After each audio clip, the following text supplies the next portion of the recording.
আমরা তো সবাই কোরআন মাজিদ পড়তে পারি, কিন্তু কোরআন মাজিদের মধ্যে যে ভুলগুলো করলে আপনার সওয়াবের পরিবর্তে আর গুনাহ হতে পারে, এই বিষয়গুলো আমরা অনেকেই জানি না। অর্থাৎ এখানে আমি আপনাদেরকে মোট 6টা বিষয় নিয়ে আলোচনা করব, যে 6টি ভুল করাই যাবে না। যদি করেন তাহলে আপনার আরো গুনাহ হবে। আপনি কোরআন মাজিদ পড়া কখনোই কোরআন মাজিদ পড়া শুদ্ধ তো হবেই না, এবং কোরআন মাজিদ পড়া আপনি আরো গুনাহগার হবেন। তো এই জন্য আপনাকে এই 6টি বিষয় খুব ভালোভাবে জানতে হবে। তো আজকে আমরা শিখব লাহান এর বর্ণনা। লাহান অর্থ হচ্ছে ভুল পড়া। কোরআন শরীফ তাজবিদের সাথে আদায় না করে পড়াকে লাহান বলে।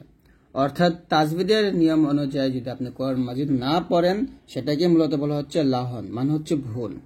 লাহান হচ্ছে দুই প্রকার, একটা হচ্ছে লাহানে জালি আর হচ্ছে লাহানে খফি। তো লাহানে জালি হচ্ছে প্রকাশ্য ভুল বা মারাত্মক ভুল, এই ভুলটা করাই যাবে না। লাহানে জালি যে ভুলটা আছে, এই ভুলটা করাই যাবে না। বাট লাহানে খফি হচ্ছে ছোট ভুল বা শুকনো ভুল, এটা হলে সমস্যা নেই। অর্থাৎ লাহানে জলির ভুলটা করা যাবে না, করলে আপনার গুনাহ হবে। আর লাহানে খফি যে ভুলটা আছে, এটা করলে গুনাহ হবে না, বাট আপনার পড়ার সৌন্দর্য নষ্ট হবে। বুঝতে পারছেন? তো লাহানে জলির ভুলগুলো আমরা আগে জানি। যে ভুলের কারণে অর্থের পরিবর্তন ঘটে। কোরআন মাজিদ লাহানে জালি পড়া হারাম ও কুফুরি। অর্থাৎ এই ভুলটা করাই যাবে না, এটা হারাম এবং কুফুরি। নামাজে লাহানে জালি পড়লে নামাজ ফাসেদ হয়ে যায়, মানে নামাজ বাতিল হয়ে যায়, নামাজ নষ্ট হয়ে যায়, এবং ওই নামাজকে পুনরায় পড়িতে হয়। অর্থাৎ যদি আপনি লাহানে জালি ভুলটা কোরআন মাজিদের মধ্যে করেন, মানে নামাজ পড়ার সময় যদি করেন, তাহলে আপনার নামাজ বাতিল হয়ে যাবে, আপনাকে সেই নামাজটা আবার পুনরায় সঠিকভাবে পড়তে হবে। বুঝতে পারছেন?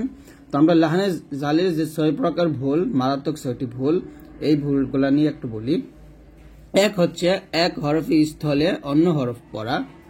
অর্থাৎ এখানে আছে আলহামদুলিল্লাহি, এখানে হাট আমরা গলার মাঝখান থেকে চাপ দিয়ে বলি আলহামদু।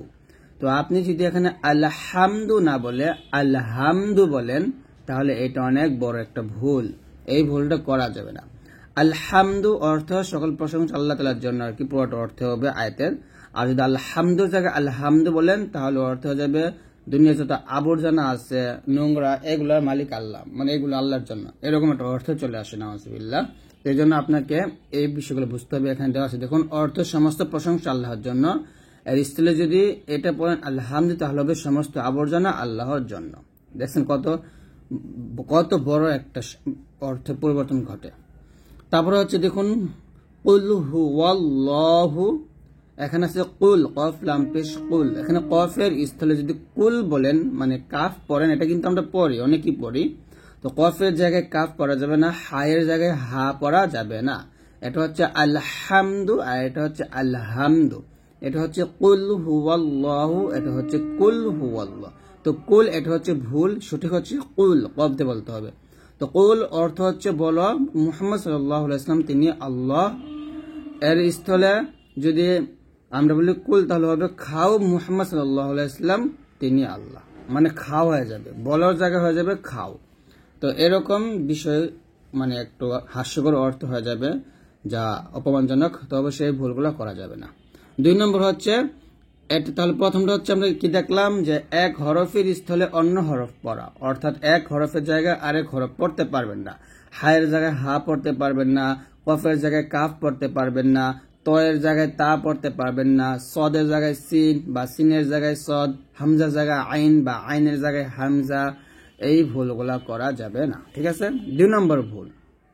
2 নম্বর হচ্ছে এক হরকতে স্থলে অন্য হরকত উচ্চারণ করা। অর্থাৎ জবরের জায়গায় জের পড়া, বা জেরের জায়গায় জবর পড়া, বা জেরের জায়গায় পেশ পড়া, পেশের জায়গায় জবর পড়া, এই ভুলটা তো করাই যাবে না। এই ভুলটা হয়ে হচ্ছে আমাদের বেখেয়ালের কারণে। অর্থাৎ আমরা যদি খেয়াল করে পড়ি, তাহলে কিন্তু আমাদের এই ভুলটা হয় না। ঠিক আছে? তো এটা একটু খেয়াল করতে হবে। যেমন এখানে আছে আনআম তা আছে, তা জবর তা। তো তা জবর তা এর স্থলে যদি পড়েন আনআমতু, তাহলে কিন্তু একটা বড় একটা ভুল হয়ে যাবে। আনআমতা এর অর্থ হচ্ছে তুমি যে নিয়ামত দিয়েছো, আর তু বললে হবে এর স্থলে অর্থ হবে আমি যে নিয়ামত তোমাকে দিয়েছি। দেখছেন যে কত বড় একটা অর্থ বিপরীত ঘটে। তো এই জন্য হরকতের উচ্চারণগুলো একটু খেয়াল করে পড়বেন, যেন হরকত উচ্চারণ ভুল না হয়। 3 নম্বর ভুল হচ্ছে হরকত স্থলে মত পড়া, অর্থাৎ হরকত মানে এক জবর এক জের এক পেশকে হরকত বলে। হরকতের উচ্চারণ তাড়াতাড়ি পড়তে হয়। তো এখানে আছে আলাম তা র জবর র আছে, এটা হচ্ছে হরকত, তাড়াতাড়ি পড়তে হবে। তো এর স্থলে যদি আলাম তা র মত পড়েন, রতে এক লিপ টান দিয়ে দেন, তাহলে মারাত্মক ভুল হয়ে যাবে।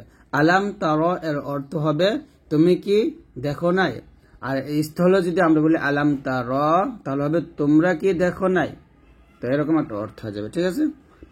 তারপর হচ্ছে মাদের স্থলে মাদ না করে হরকত পড়া, অর্থাৎ যেখানে টান আছে 1 আলিফ হোক 3 আলিফ হোক অথবা 4 আলিফ, টান দিতে হবে।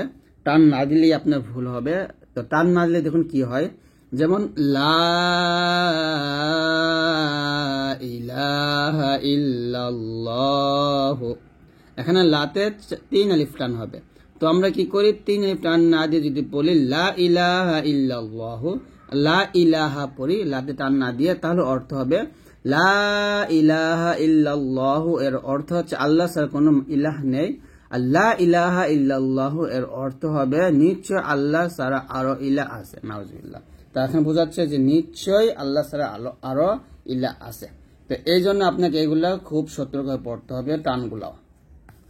তারপর 5 নম্বর ভুলটা হচ্ছে যে জজমের স্থলে হরকত পড়া, অর্থাৎ খলাক না, এখানে কলাম কবজুল্লাহ, এটা হচ্ছে কলকলা। তো এখানে যদি খলাক না বলেন তাহলে এটার ভুলটা দেখুন, যে আমি তোমাদের সৃষ্টি করেছি, খলাক না অর্থ। আর স্থলে যদি আমরা বলি খলাক না, তাহলে হবে তিনি আমাদেরকে সৃষ্টি করেছেন। নাউজুবিল্লাহ। তো এই জন্য এই ভুলটা করা যাবে না। তারপরে হচ্ছে হরকত স্থলে জজম উচ্চারণ করা, যেমন ওয়ালি ইয়াদিন আছে, তো আপনি যে ওয়াল ইয়াদিন বলে, এখানে ওয়াও জবর ওয়া, লাম যে লি আছে, ওয়ালি ইয়াদিন, তো আপনি ওয়ালি ইয়া না বলে ওয়াল ইয়া বলছেন, ওয়ালি লাম যে লি না বলে লামের উপর সাকিন দিয়ে পড়তেছেন। এই ভুলটা করলে অর্থ হবে ওয়াল ইয়াদিন অর্থ আমার জন্য আমার কর্মফল, আর ওয়াল ইয়াদিন অর্থ হবে দিনের অভিভাবক। তো এরকম একটা খারাপ মানে অন্যরকম অর্থ হয়ে যায়। এই হচ্ছে 6টি ভুল। এই 6টা ভুল কিন্তু করাই যাবে না, সাবধান থাকবেন যেন এই 6টি ভুল না হয়। আমি আবারও বলি, প্রথম ভুল হচ্ছে এক হরফের স্থলে মানে এক হরফের জায়গায় অন্য হরফ পড়া যাবে না, যেমন কফের জায়গায় কাফ পড়া যাবে না, বা সায়ের জায়গায় সিন পড়া যাবে না, এরকম আর কি। হায়ের জায়গায় হা পড়া যাবে না, বা হায়ের জায়গায় এ হা পড়া যাবে না। 2 নম্বর ভুলটা হচ্ছে এক হরকত স্থলে অন্য হরকত পড়া, মানে জবর জায়গায় জের বা জেরের জায়গায় জবর পড়া যাবে না। 3 হচ্ছে হরকতের স্থলে মাত পড়া, অর্থাৎ হরকত এক জবর এক জের এক পেশকে হরকত বলে, হরকত তাড়াতাড়ি পড়তে হয়, সেখানে টান দেওয়া যাবে না। 4 হচ্ছে মাদের স্থলে হরকত পড়া, যেখানে টান হবে 1 আলিফ 3 আলিফ বা 4 আলিফ, সেখানে টান দিতে হবে, সেখানে তাড়াতাড়ি করে পড়া যাবে না। 5 হচ্ছে জজমের স্থলে হরকত পড়া, যেখানে জজম আছে সেখানে জবর বা জের দিয়ে পড়া যাবে না, আর যেখানে জজম আছে সেখানে জবর বা জের দিয়ে পড়া যাবে না, ঠিক আছে। আর যেখানে জজম নাই সেখানে আবার জবর জের পেশ দিয়ে পড়া যাবে না। ওকে। 6 নম্বর হচ্ছে হরকত স্থলে জজম উচ্চারণ করা, অর্থাৎ এখানে ওয়ালি ইয়া আছে লামজেল্লি, তো ওয়ালি না বলে ওয়াল ইয়া বলছেন, এরকম ভুল করা যাবে না। ওকে, এখন আমরা দেখি হচ্ছে লাহানে খফি। লাহানে খফি হচ্ছে হরফ সমূহকে নিজ নিজ মাখাজ হতে সিফাত অনুযায়ী পড়া হয়, কিন্তু গুন্না হর স্থানে গুন্না না করা, ইজহার স্থলে ইকফা করা, পরে মানে মোটা আর কি, মোটার স্থলে বারিক পড়া, মানে মোটার জায়গায় পাতলা করে পড়াকে লাহানে খফি বলে। এই ভুলের কারণে অর্থে কোনো পরিবর্তন ঘটে না, এতে নামাজ ও ফাসেদ হয় না, তবে পড়ার সৌন্দর্য নষ্ট হয়ে যায়। অর্থাৎ গুণনাগুলো যদি ঠিকঠাক মতো আদায় না হয়, যেখানে মোটো হবে সেখানে যদি পাতলা করে ফেলেন, এটা যদি আপনার ঠিক না হয়, তাহলে সেক্ষেত্রে আপনার অর্থের পরিবর্তন হয় না, বাট আপনার পড়ার সৌন্দর্য নষ্ট হয়। তবে 7টা হরফ আছে, সদ, দ, ত, জ, গইন, খ, কফ, এই 7টা হরফ অবশ্যই মোটা করতে হবে। এই 7টা হরফ যদি আপনি পাতলা করেন তাহলে অন্য হরফ হয়ে যাবে। তো এই জন্য ওই 7টা হরফের মধ্যে কিন্তু একটু গুরুত্ব দিবেন, ওটা কিন্তু এখানে নাই, ঠিক আছে। মোটা ঠিক আছে, র মোটার জায়গায় পাতলা করলেন, লাম মোটার জায়গায় পাতলা করলেন, ওইটার কথা বলা হয়েছে, বাট ওই 7টা হরফের কথা বলা হয়নি, ঠিক আছে। তো আজকের এই ভিডিওটা এই পর্যন্ত। যদি ভালো লাগে অবশ্যই লাইক দিয়ে দিন। আর আপনারা যদি আমাদের কাছে বই নিতে চান, অবশ্যই আমাদের ফেসবুক পেজ আসমানি কিতাব আছে, সেখানে গিয়ে পাবেন। আর হচ্ছে আপনারা আমাদের নাম্বার কল করবেন।